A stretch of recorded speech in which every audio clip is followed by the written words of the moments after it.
Special edition of FlashPoint live from Chicago. Actually, we're in Tinley Park with my friend Lance Wano. Lance, thank you for being here. Good to be here in these historic moments, Gene. And we are historic moments. Now, we are actually on the stage. We're getting ready for a FlashPoint Live starting tomorrow night right here in Tinley Park.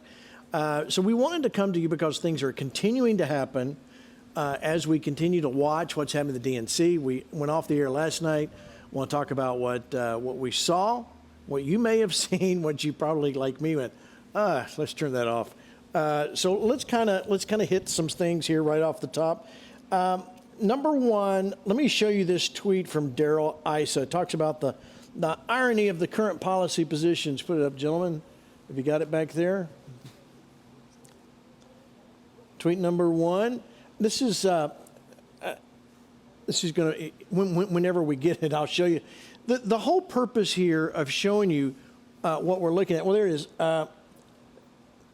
Police called to defund. He's talking about the funding doesn't work. United Center powered by natural gas and nuclear energy.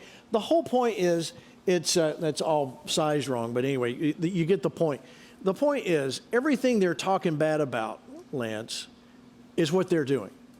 They're in a place, they talk about no walls. Guess what? They got walls all around. They don't want people in. ID, but you can't get in there. You can't get out without a picture ID. You know, it's the hypocrisy of it all. Seems to me to be the biggest issue that they're facing when it comes to being valid for the American people.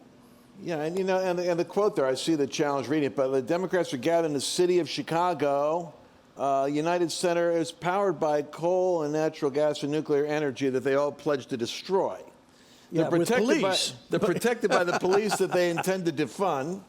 They're surrounded by a fence that they complain doesn't work right. In other words, they built the wall, but somebody breached it. Yeah, tweeting on free speech platform that they want to censor. Listen, you would think that Trump was in office right now. They're running against him like he is currently responsible for what's happening in America. But what do we know about that? Yeah, well, and we're going to dive into that. You tell me when we have some playbacks ready, guys. Looking back, all right, this is day three. Day three, they're about to conclude day three of this convention. What doesn't make sense to me, I still have yet to hear how the Democratic Party is going to do, how are they going to fix everything? It's still, day one was joy and freedom, and they're this ethereal nebulous of nothingness, and they're not telling us anything. Even some members, and we're going to talk about it a little bit later, even some of the members of their own party are going, you're not telling me anything, how we're going to change stuff. And this is, for those of you that are worried about what's happening, this is the Achilles heel. There's not one single policy proposal they can have that won't end up being what Trump has as a policy proposal.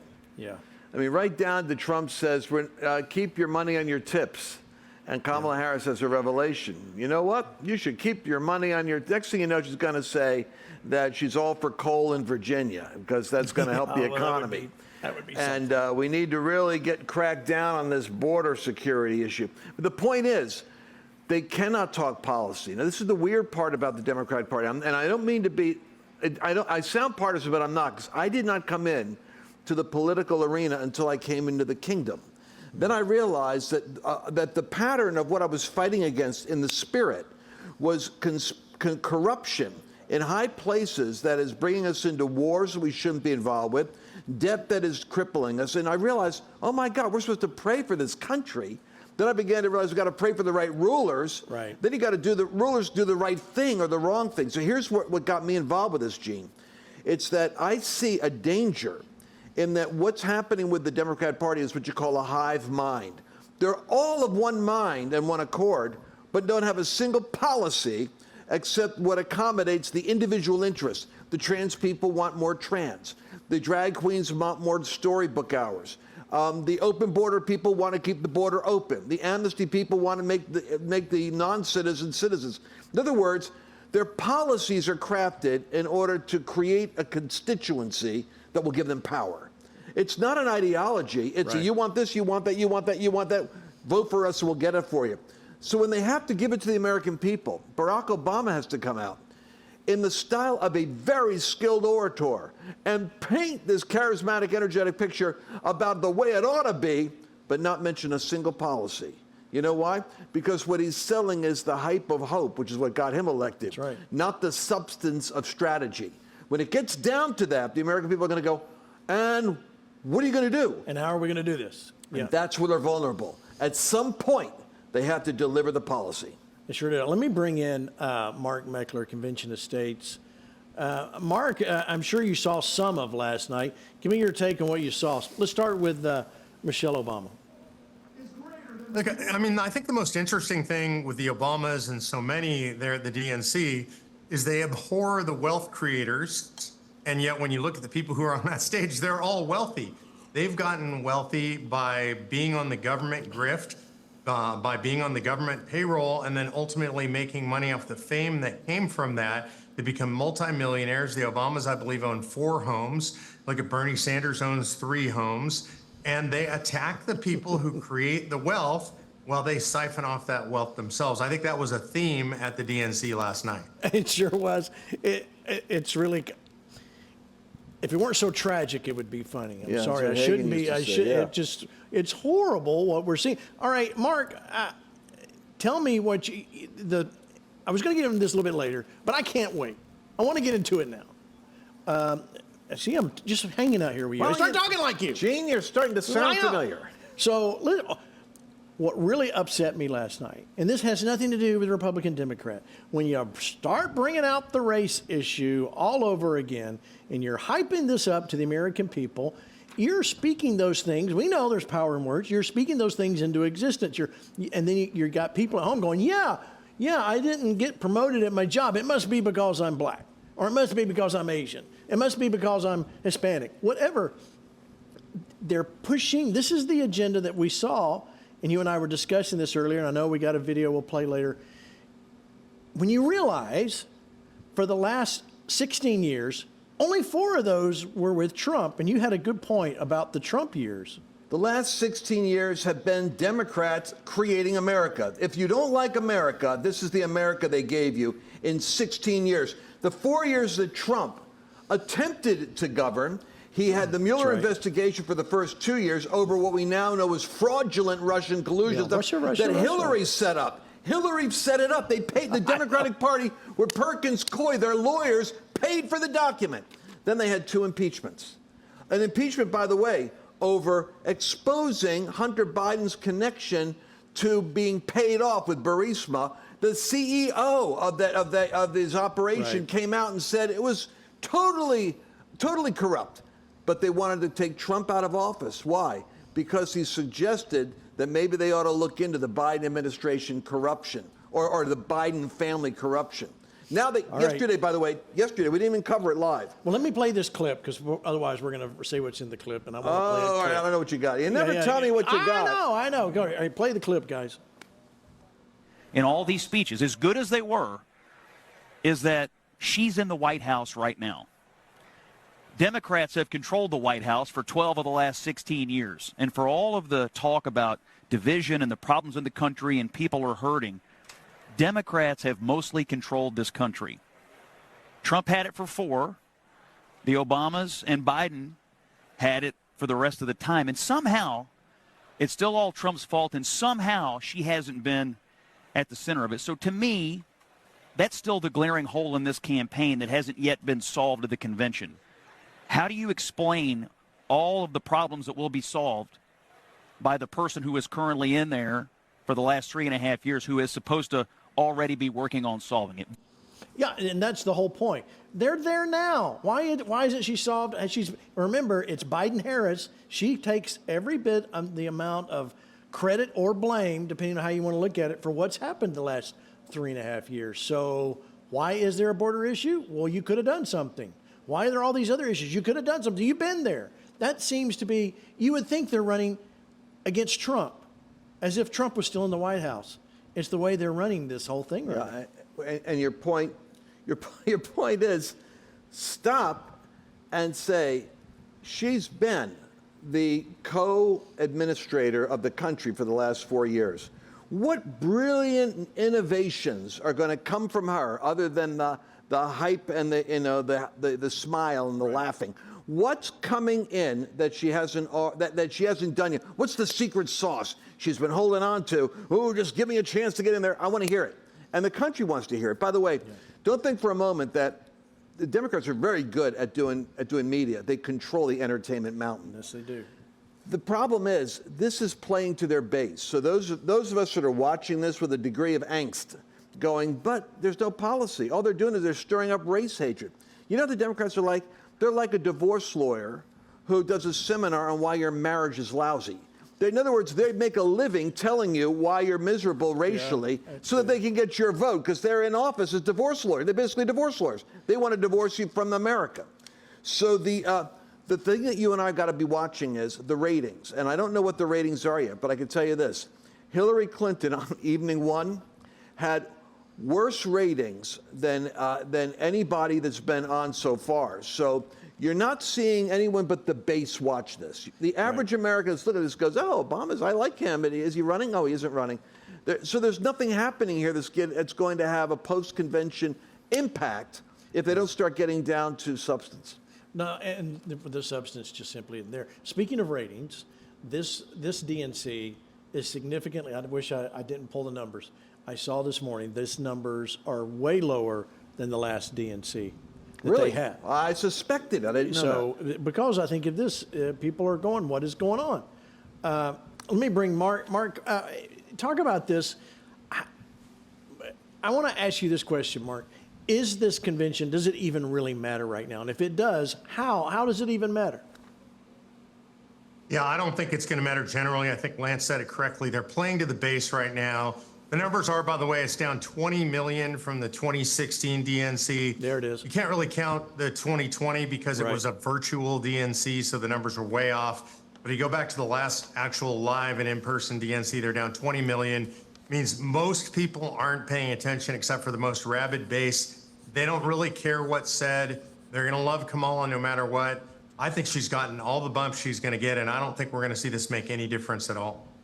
Well, and we've got, when we get some tech issues fixed, I want to show you that graphic that shows the bump has gone towards Trump. It's not even going towards Kamala. Typically, there's the bump from the convention. Everybody's talking about your convention. Oh, she's great. Look at all those happy people.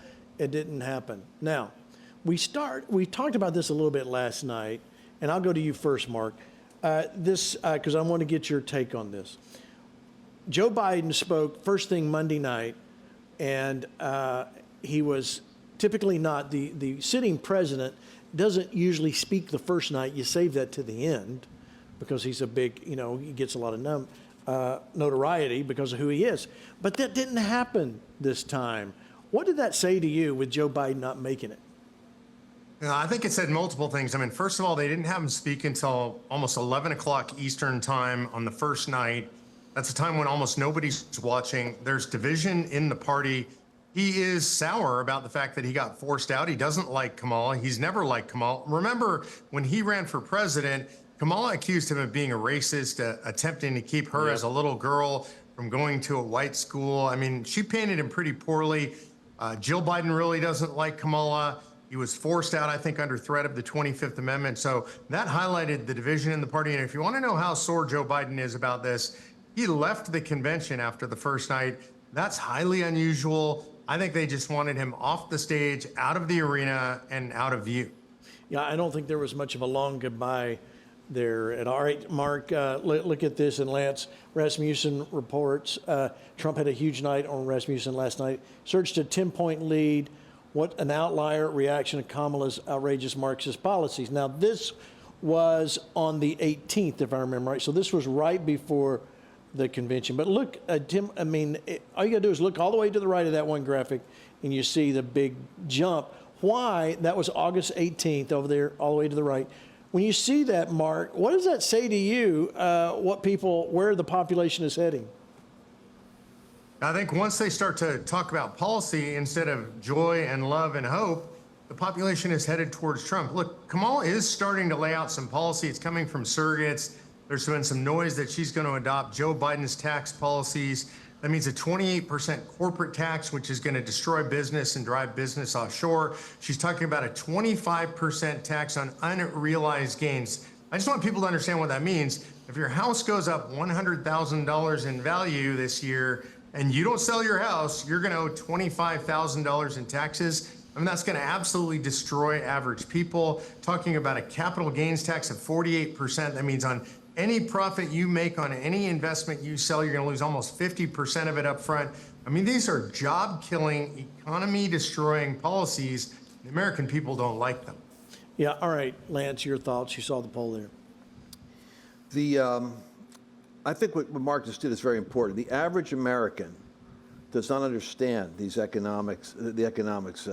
By the way, we don't have 100% of Americans paying taxes. The other part that's interesting is you've got, I don't know, at what point, I think it's at a certain point you get 50% of a country not paying taxes. You have a permanent socialist state because you're not going to get them to pay taxes after they're not paying them.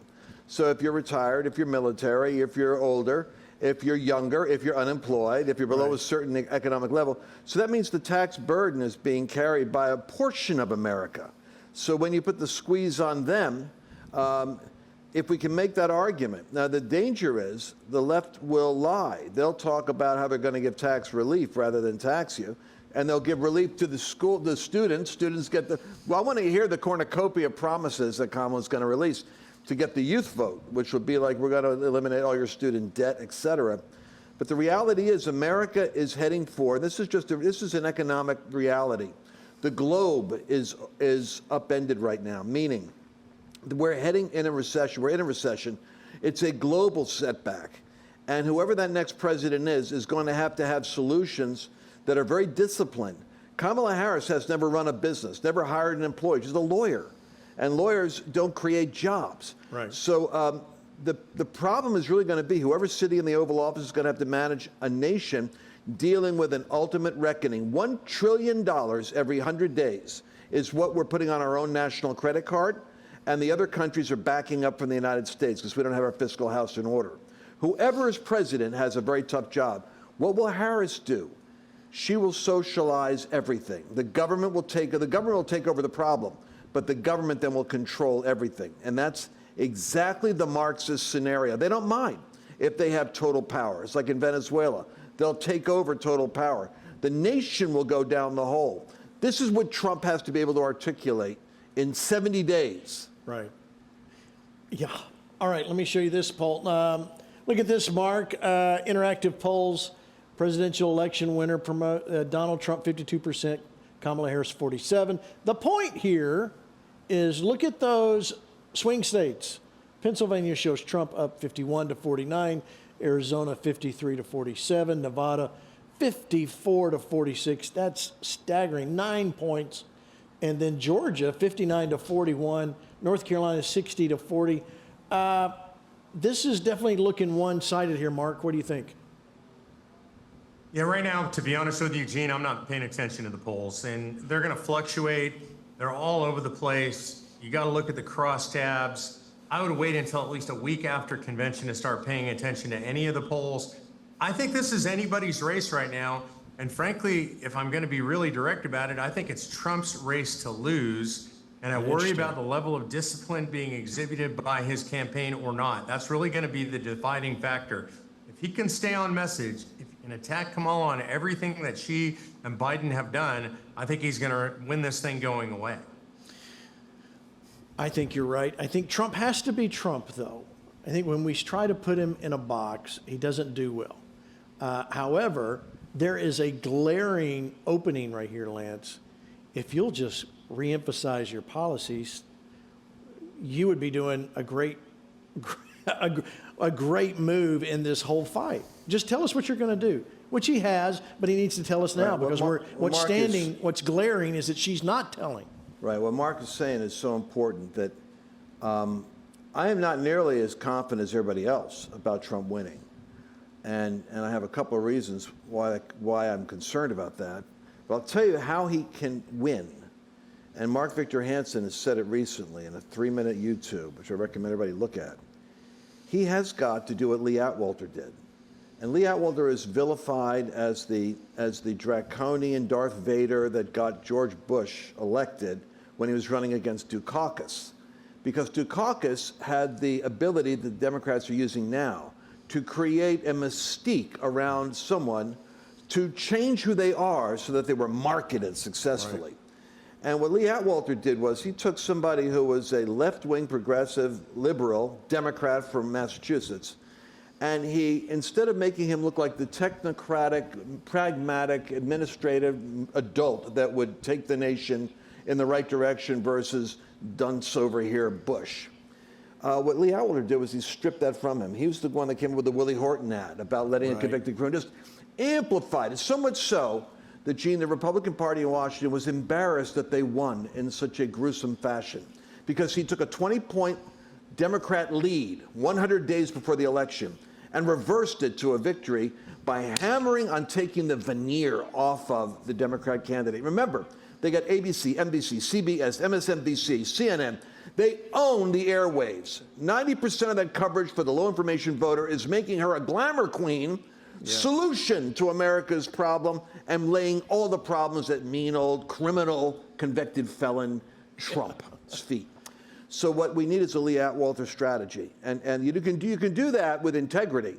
It means you've got to peel away the veneer they're putting on Kamala Harris now, the glamour photo, and you have to show her as a left-wing Marxist progressive to the left of Bernie Sanders, whose San Francisco record is that she will destroy the energy sector, have the open border continue to hemorrhage, increase crime in the cities, defund the police, and defund the ICE department that would actually try to remove them. She has to be shown for who she actually is. A communist, sympathetic Kamala. Her father was a communist professor. This is her basic MO. They're going to try to dress her up as a tough prosecutor. Trump has to be disciplined and not take the race baiting or the opportunity to hit back at her. This is where he's weak, because if you punch him, he punches back, but he needs to punch the right target. He has to constantly discipline himself to say, America, you cannot afford her policy on this, her policy on that, her policy on this. The only policies she's got that are good are when she rips off mine. The problem is she won't do them. She's borrowing them to get elected. That line will make sense to the marginal voter. All right, well, about 50 miles from here is Chicago, and there's the DNCs going on. Let's check in with Victory News. Mike Garofalo. Mike, tell us what's going on there.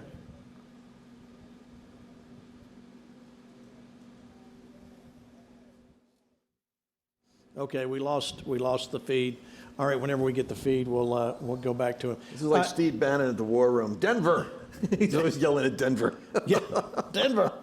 All right, so let's break this down a little more. Do we have any other videos, guys, that we can play, or we still got an issue back there? Let me show you what this is, number 7A. Let me show you what happened with Trump hits Michigan. Now remember, this is Michigan, and look at this in Howell, Michigan, as there's crowds. Go ahead and roll that, guys, and we can show the B-roll.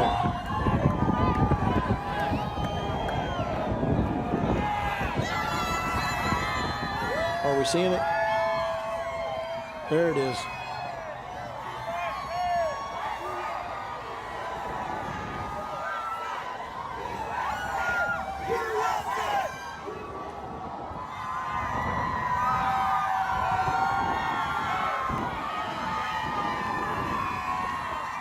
All right, let me go to you. Mark, I know you don't like polls, but there's a real people out there. What do you think of that? Yeah, to me, that's the best poll there is. When you see people coming out on the streets for Donald Trump, they're there cheering the motorcade. They're willing to come out in the middle of summer. It's hot, it's humid. They're standing on the side of the pavement. That, to me, is what America really looks like when it's enthusiastic about a candidate. It's not the manufactured enthusiasm that we see at a Kamala Harris rally because she's got some twerking rap star that they want to see, where they all leave after the rap star. So that's real enthusiasm. To me, that's the real poll. Mark, you sound like such a conspiracy theorist. I don't know where we're... All right, we're going to go to break here a little bit early, see if we can get some technical things fixed while we're at the break. Watch this, and we'll be right back. Live FlashPoint Unplugged. Don't go away. We'll be right back.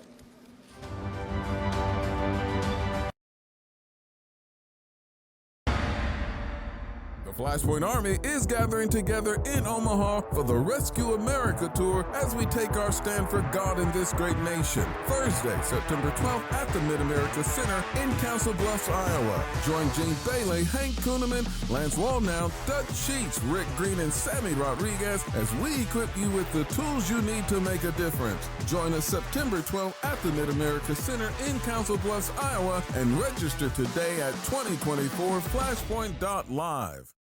It's breathtaking. A tsunami of darkness threatens to wash away all we hold dear if we don't act now. In Killing America, turning the tide on the tsunami of darkness, Gene and Terry Bailey bring hope, help, and chart a course that leads to America's restoration and renewal.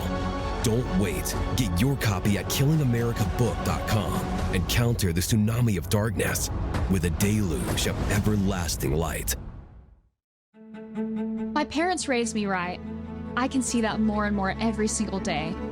My generation needs to know that it's okay to go against the mainstream.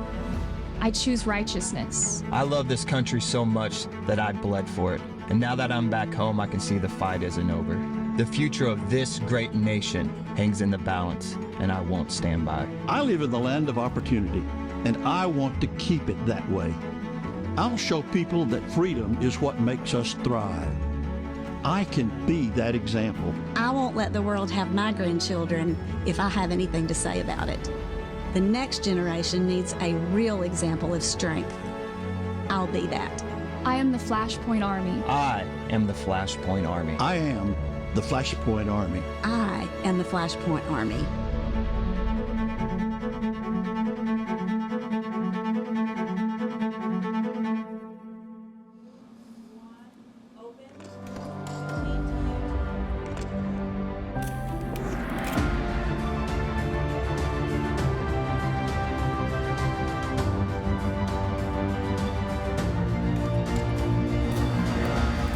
Yeah, welcome back. Second half, FlashPoint. However long we want to go, we'll go tonight. And I'm enjoying this.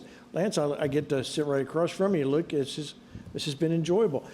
You saw during the break the book that Lance really wants to buy. It's called Killing America.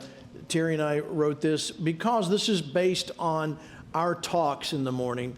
And I don't know if this is the way with you and Annabelle, but I'm talking about this stuff all the time. What's going to happen? What's going to happen with this?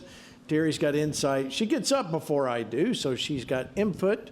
Right. So she wakes up while I'm looking for the coffee. She's rattling off all the latest news stories, and we have a discussion. This book is from that, but it's more than just that. We dive into a lot of the stories that you may have forgotten and give you the references. It's amazing how much has happened in the last 4 years.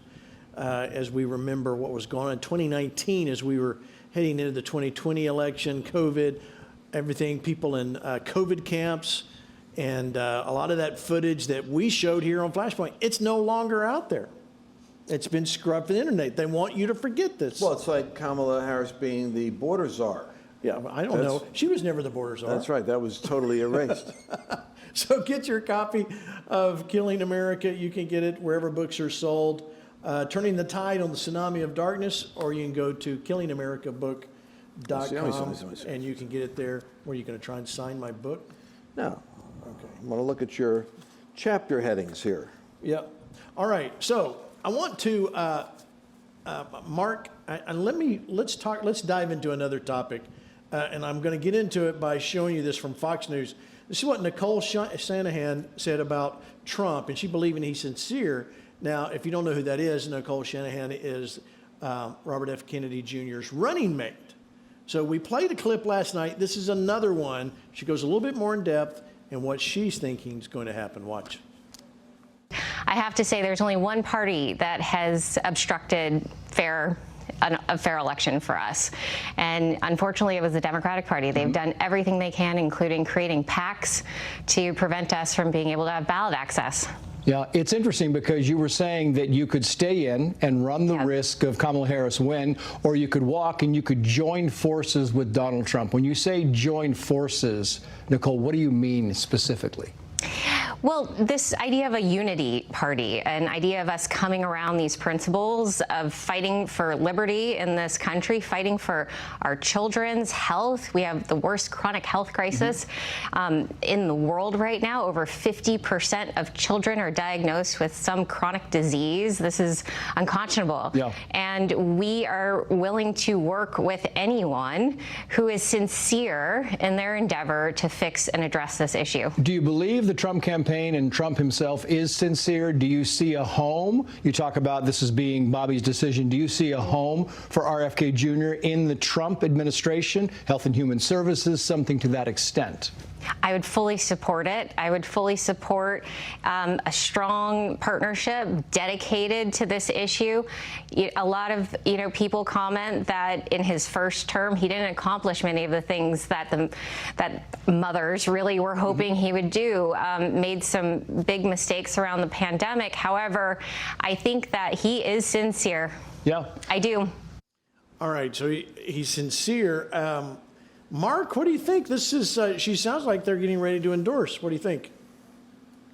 Yeah, it sure sounds like they're getting ready to endorse. And I want people to understand, this is literally earth-shaking. I mean, Nicole Shanahan is a pretty traditional, She's radical liberal. To think that she would be coming around to Trump on throwing her support. She's a very wealthy woman. Like I said, traditional liberal.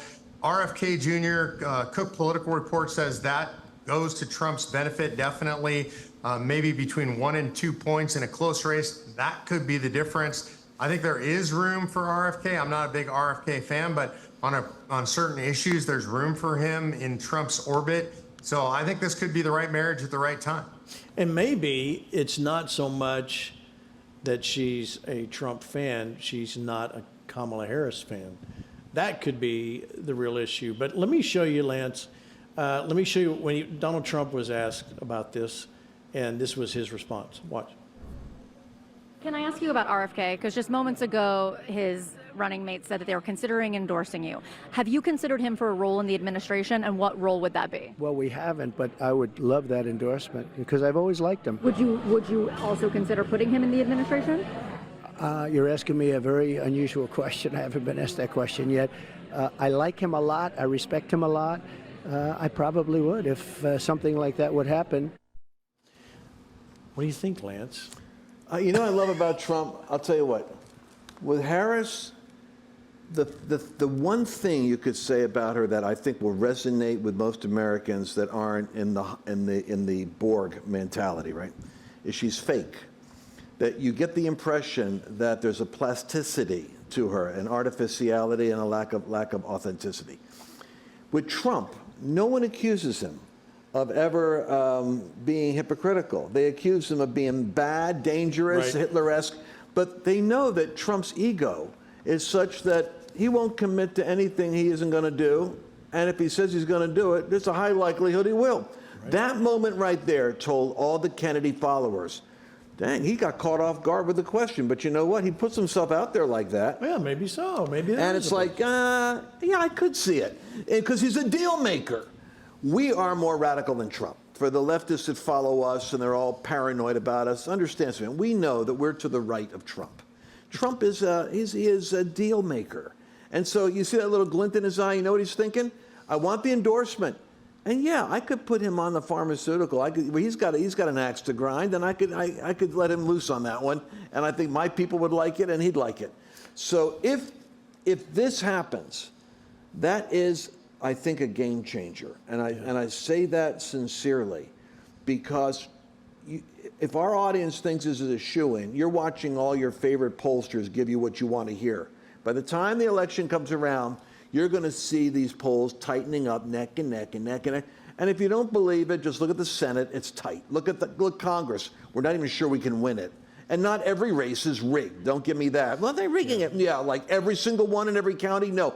America is halted between two opinions, folks. We're stuck there at an Elijah moment where we can go either way. But this decision by Kennedy, what the mistake the Democrats made is they robbed him of the dignity of even being able to be treated like a Kennedy. They stripped the Kennedys of participation in the Democrat Party. It's no longer the Kennedy Party.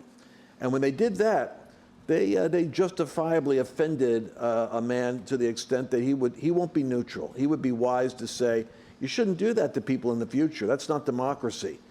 I'll go work with Trump. Yeah, well, and it sure seems that way.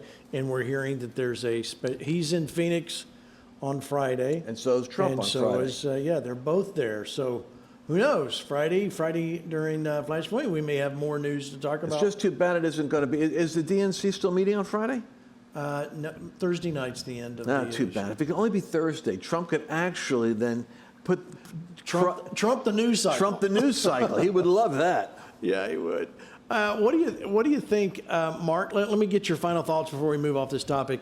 Shanahan and Kennedy going over to Trump, Vance ticket. Yeah, look, I agree with Lance. I think this is earth-shattering. I think it makes a huge difference. I also agree with Lance. People shouldn't get complacent. This is going to be a race down to the wire, and it's going to be a race down to the wire, frankly, no matter what the polls say. 1 to 2 points could make the difference. That's generally the way our elections are coming down right now anyway. And so I think if they can drag 1 to 2 points over to Trump, I think they can do that. That could be the difference that makes the election. It's going to be interesting. All right. And by the way, I'll say this. I talked to Democrats, believe it or not. And here's what they tell me. These are the Kennedy Democrats I talked to. They say that I talked to a barber, and so the barbers really are good pollsters because they got a lot of people in their jits. That's true. Good point. This lady knows I'm a Trump guy, so she was telling me, what do you think of Kennedy? I see Kennedy bumper stickers all over the place. I go, oh, you're a Kennedy gal, huh? She goes, yeah. She goes, you'd be shocked. When I talk to them about are they going to go with Kennedy if he gives his support to Trump, they tell me no. Because they're basically going to go Democrat. She said the never Trumpers are such never Trumpers that they won't support him even if Kennedy does. So even if Kennedy does throw his support to Trump, remember, not everyone that was with him will make the shift with him. So, which goes back to your previous point, we can't ease up on the gas and go, oh, well, look, it's even more of a done deal. Not for a moment. All right, let's check in. Let's try again to go down to downtown Chicago, the United Center. There he is, Mike Garofalo. What's going on? Gene, the people who live and work in Chicago have had to deal with a lot this week, from protesters to a city full of Democrat delegates, along with thousands of members of media from really all over the world. And despite all the hype, Andrew, who works around the corner from the Israeli consulate, shared his perspective on things. Give me your reaction to, I know you're in the middle of the road, but to Kamala Harris being the top of the ticket for the Democrats. A little surprised at that. She didn't get any votes in 2016. She didn't get any delegates. She is the pick because she was the vice president. So I'm a little surprised that the Democrats didn't put forth someone that possibly could have gotten some votes beforehand. Is your life better now than it was 4 years ago, and could you tell me how? No, it's not. Inflation has been very high for the last several years. Under Biden, it's down to approximately 3% or just under 3%, but it was up over 8%, almost 9%. I'll give you an example. It's like it used to cost me like $55 to fill up my gas tank, $93 the last time. Andrew says he is a moderate and has yet to decide who he will be voting for. Gene? Thanks, Mike. All right, so that goes to your point. There are people that are middle of the road, but they're not going to go. They're not going to swing that direction. They're not going to do it from the hype. They're not going to do it because Cory Booker just spoke tonight. And there's going to have to be some substance to this. I think the economics issue favor Trump. I think the security issues actually do. They want to make him the warmonger, the danger, the threat. I think the argument can be made that the world is a far more dangerous place without Trump. Well, we're going to see. We're going to see what happens. It's going to be right. We got like 11 weeks until the big Scary, game. Gene. It's scary when it gets down to that. 10 weeks. We have to pray that the guy, every now and then I have friends of mine that have to talk me off the ledge. I'm being part Jewish. Part Jewish means I'm constantly thinking about what could go wrong with this. Then I have to put my faith back in there. And here's what my friends tell me. They said the same God that saved Donald Trump from getting killed by a fraction of an inch in a millisecond of a turning of the head can turn the situation in a fraction of a moment And I believe that this Kennedy endorsement's part of that. And I believe that if Kamala Harris will simply reveal her policy thoughts and preferences, I think she actually will position herself so that Trump will have an easier target to go for. What do you think, Mark? You agree with that? Yeah, I absolutely agree with that. Yeah, I mean, it's so incredible to think about where we're sitting in American history right now. I was just looking at some quotes from Joe Biden 30 days ago. He said, "I'm the sitting president of the United States of America. I'm not going anywhere. I'm the nominee in this race." And then here we are at the DNC, and Joe Biden's nowhere to be seen. Kamala's the nominee without getting a single vote. I think anything could happen in the next few days, the next few weeks. I think you're right. Anything can happen. All right, so let's turn to J.D. Vance. The debates are coming. The debates are coming. Let's hear what J.D. Vance had to say. Watch. Kamala Harris announced this morning that she's running from the Fox News debate. And what a disgrace it is for Kamala Harris and Tim Walz to talk tough, but then to run from the American people's questions, to run from these debates. I think if you want to be the vice president or the president, you ought to do as many debates as you can, because that's an opportunity to actually talk to the American people and make your pitch to them. My approach for the one debate that it looks like I'm going to have with Tim Walz is just to keep it focused on policy.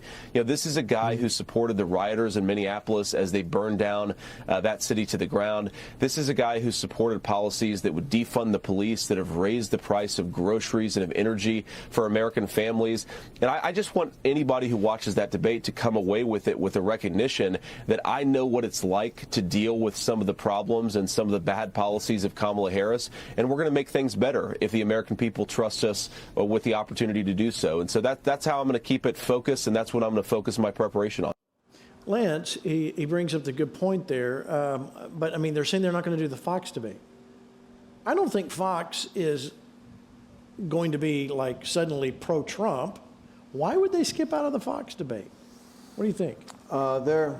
They're afraid. They're running scared. First of all, a little inside baseball. I don't think that Walz was the Obama advisory pick. I think that was Kamala listening to somebody else. And that gave me great hope, because she picked the weakest of all candidates. If she had gone with Shapiro, she would have, they would have had the problem with a percentage of a Muslim voting for. The Muslims aren't putting Democrats in office in America at this point. They're 2% of the population. But she could have at least alleviated some of that anti-Israel anxiety. And what you got now is you've got people that are literally saying, you didn't put the Jewish guy in there because you're trying to, you're telegraphing, you're not really going to be very supportive of Israel. They've got some problems. J.D. Vance is going to mop the floor in his debate. Trump we have to keep an eye on, because he has to be specific in what he's going to do. You just can't do generalities. He's got to make the case. But J.D. Vance is brilliant, and Walz is going to have a real problem. He's so liberal. He's the guy that shut down. I mean, literally, he told the police, stand down and let the city burn. And he did. He did, there's no doubt. And let's go down the list. He's the one that gave illegals their driver's license. Now they can vote.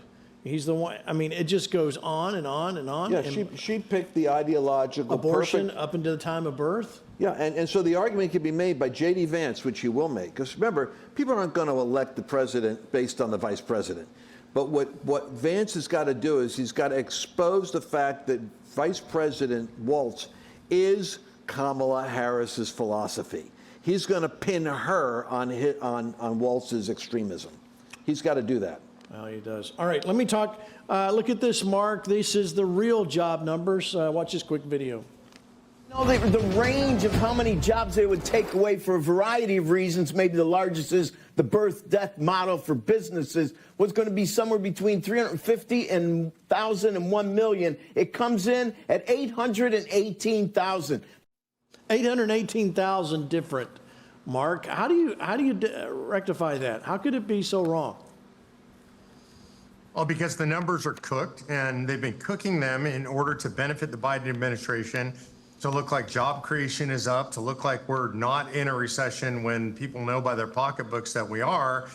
So this is all fraudulent, and they're going to continue to be fraudulent. Now what they're going to do is the Fed is going to lower interest rates because the job reports went down, and they're going to try and goose the economy right before the election.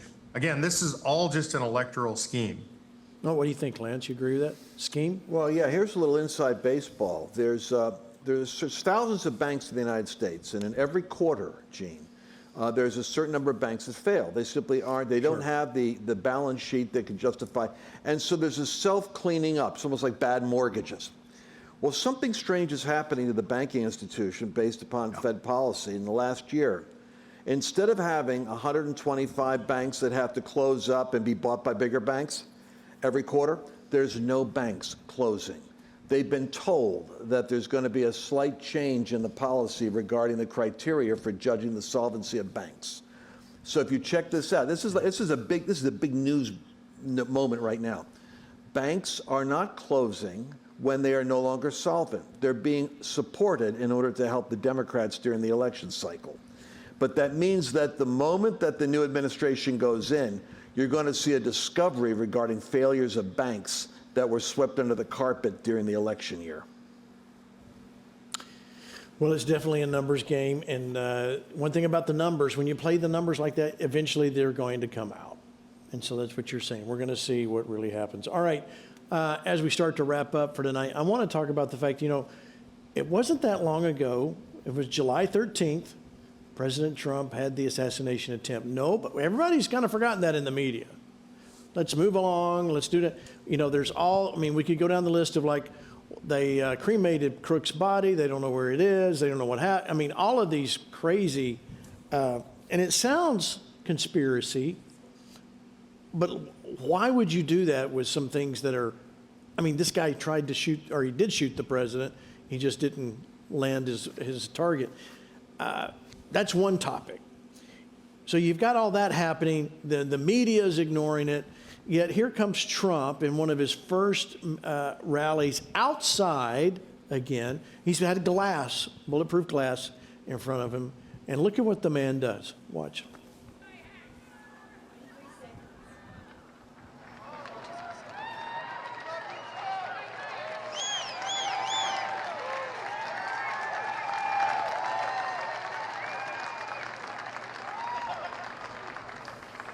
All right, so what was happening there, Lance and Mark, somebody in the stands was having a medical emergency. He puts himself at risk. He walks off the platform away from, now he didn't walk just a little bit beyond the glass.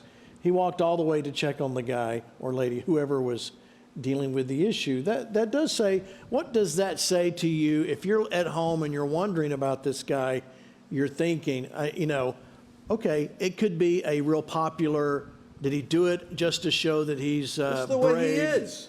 This is the way he is. That's my point. But people are going to misconstrue that. So, but this is, play it again, guys. Just back it up and play it again.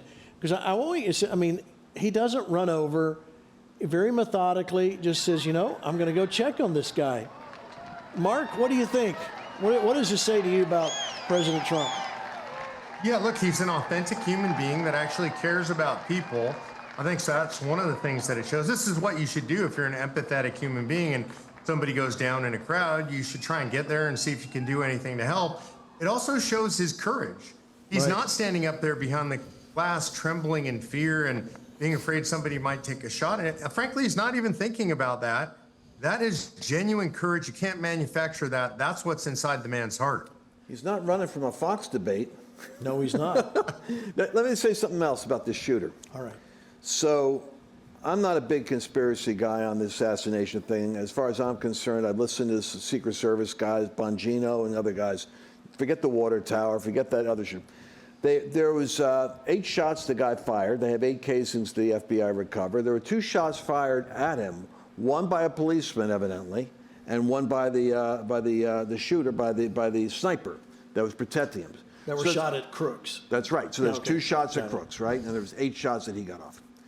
What's interesting that nobody's talking about is he shot down at the Butler Range, where there's Department of Homeland Security, ex-FBI people and ex-FBI guys that are on the payroll working as informants for the FBI. In other words, he had the capacity for interaction with certain agency or agency assets. Right. So if you're suspicious about was he acting alone or was there any discussion with anybody else, you can rest assured that there's this kid that would be radicalized to the point where he would try to kill Donald Trump certainly has a footprint for some social media. He didn't live in a bubble at home with his parents only. he had to have contact with the outside world. How did he have an encrypted, social media account with zero traffic, meaning there's no history behind him? It was scrubbed clean by somebody. They're saying they can't crack the code as to who he was talking to, which means that the FBI is covering up information. And that's the reason why those of us that don't trust the FBI have to raise our eyebrows and go, wait a second, you're telling me he had contact down at the shooting range? Well, who are the people that he would have had contact with? It's amazing. What do you think, Lamarck? Let me get you to as we wrap this up, let me get you to comment on that. One of the interesting things is I always believe in gross incompetence over conspiracy, and especially when we're dealing with the government, gross incompetence is usually what causes these problems. But there are so many things right now pointing towards conspiracy in this situation. The biggest thing that's pointing to is the lack of transparency from the FBI and the Secret Service. And they should lay it all on the table, show the American people what's going on. If you want to prove there's not a conspiracy, lay it all out there. Right now, I'm pretty skeptical about it. And let me just say one more thing. They've arrested a guy as a Pakistani, to Mark's point. A Pakistani who evidently was in collusion with Iran about trying to get into the country to do this assassination. You're not even reading about this, but it's in the news. Go check it out. Here's the conundrum. They were tracking the Iranian threat against Trump for 3 months prior to the incident at Butler. So here's the problem. If they were aware that there was an international mobilization of assets to get into the country to kill Trump 6 months ago, why did they deny him extra Secret Service protection when he requested it? That's the problem. Well, we're going to see. We're going to continue to watch and find out. I was looking on my phone. I'm trying to find a file. So while I'm doing that, I want to go ahead as we start to wrap things up. Let's go back for a final hit over with Mike Garofalo over there in Chicago. Mike? In a city that is largely Democrat and has been for as long as most people can remember, we came across one Chicagoan today that was more than happy to speak with us. As for the current Democrat ticket of Kamala Harris and Tim Walz, he is all on board. Matt even came face-to-face with some protesters on Tuesday night. Were you here at all for the protest that happened last night? I was here on the way out. I actually walked and saw the police line on both sides of the street. It was a little intimidating, but I watched it later on the news to see what was happening. It seemed to get a little riled up. So, what are your thoughts about Kamala Harris at the top of the? Clearly, things have changed in the last 30 days for the Democratic Party. Your thoughts for her as the nominee? What are your thoughts? Very excited, actually. I'm a lifelong Democrat. I was going to stick with Joe Biden regardless, but this has breathed some new fresh air into our platform, and I think it's going to take us really far. I think she's on her way up, and I don't think there's any stopping her at this point. If you had to rattle off 2 of her accomplishments, what would they be? I would talk about her accomplishments back as a prosecutor back in San Francisco, where she worked with the coalition of the city to prevent crime on the homeless. And then I would work with her. I would talk about her border looking at the other countries that are involved in the border crisis. Of course, tonight is the Democratic Party's vice presidential nominee, Tim Walz's big night. He has yet to take the stage, but he will be doing so in the next few hours. Gene. Thanks, Mike. All right, so as we look to Tim Walz, Mark, let me hit you up first. What would be a win tonight for Tim Walz? What should he do to be a win? Yeah, I think the main thing that he needs to do is stand on stage for 45 minutes and not tell a lie. I mean, right now, pretty much everything he says gets debunked within 5 minutes after him saying that.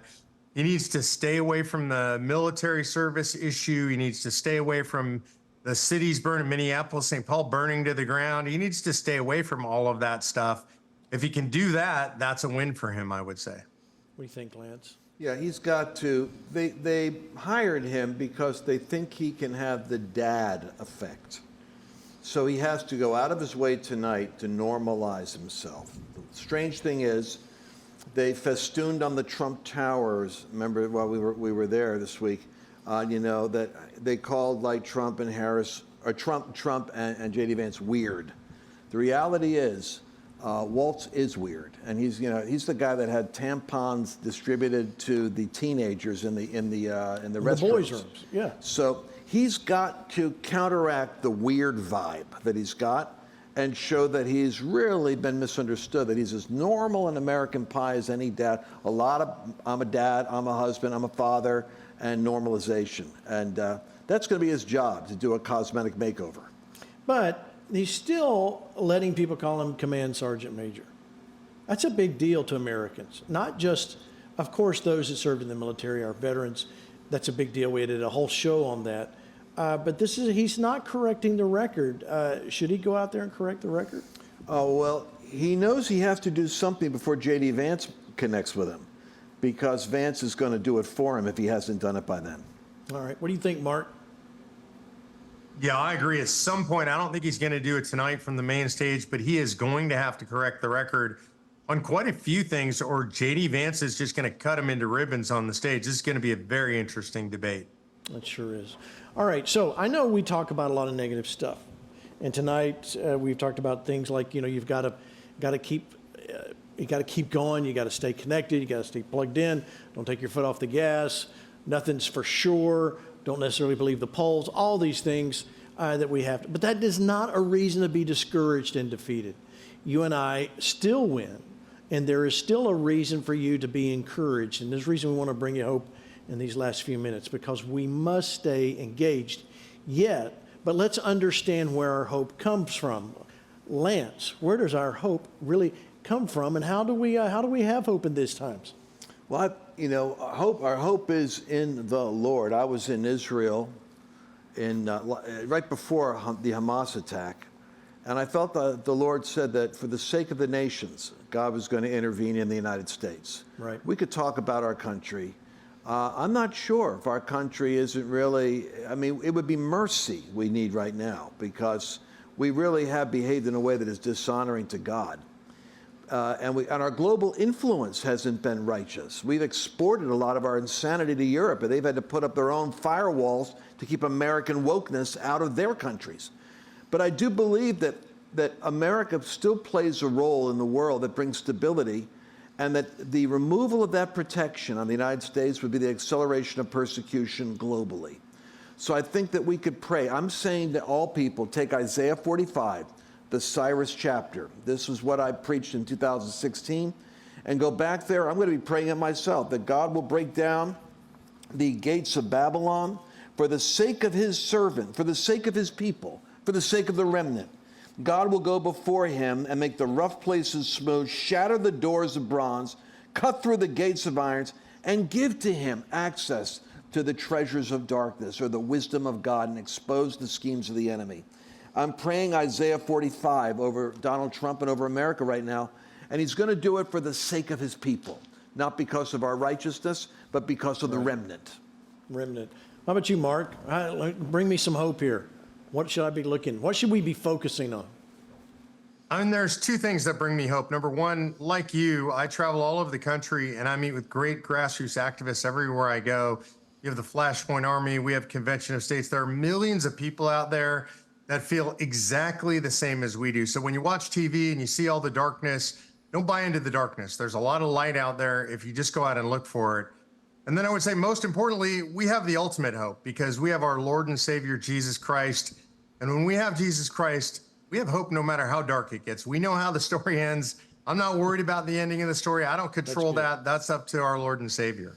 Amen. Amen. Well, thank you, gentlemen, for being here. But I want to talk about what's happening. We'll be back tomorrow night right here on this stage at 7 p.m. Central, right here at Insight Church. Of course, with me will be James Ward, Hank Kuhneman, Lance Wallnow, Rick Green, Tony Suarez, Mike Lindell will be here Friday.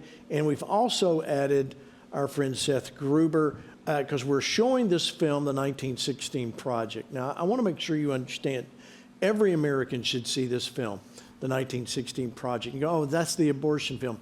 Yes, it's talking about that, but it's much, much deeper, because it's going to arm you with some facts that you need when you talk to people where all this came from.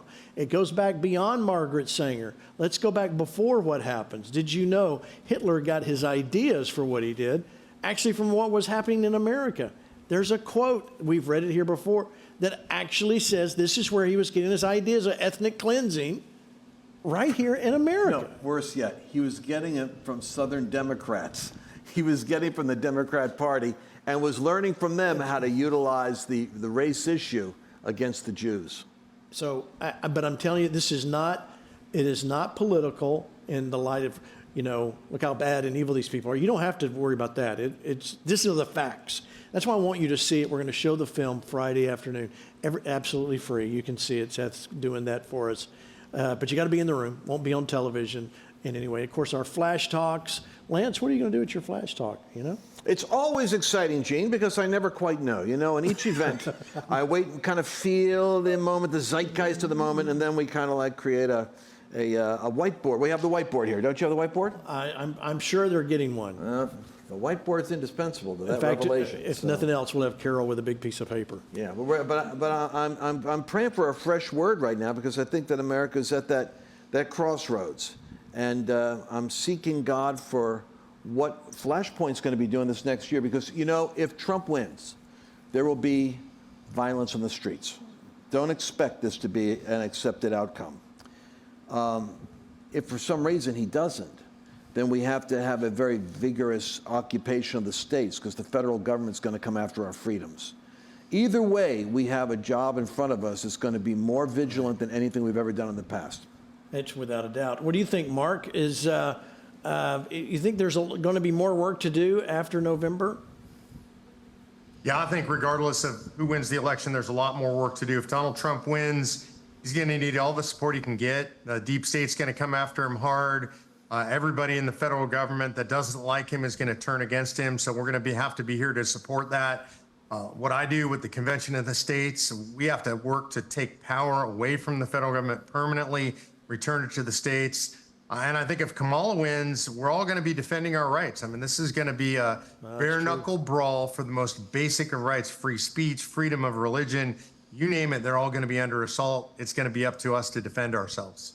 Amen. All right. Well, thank you, gentlemen, for being here. And thank you for watching. If any way you can be here in person, I'd say be here tomorrow and Friday. If not, tune in tomorrow night. You'll enjoy what we have planned.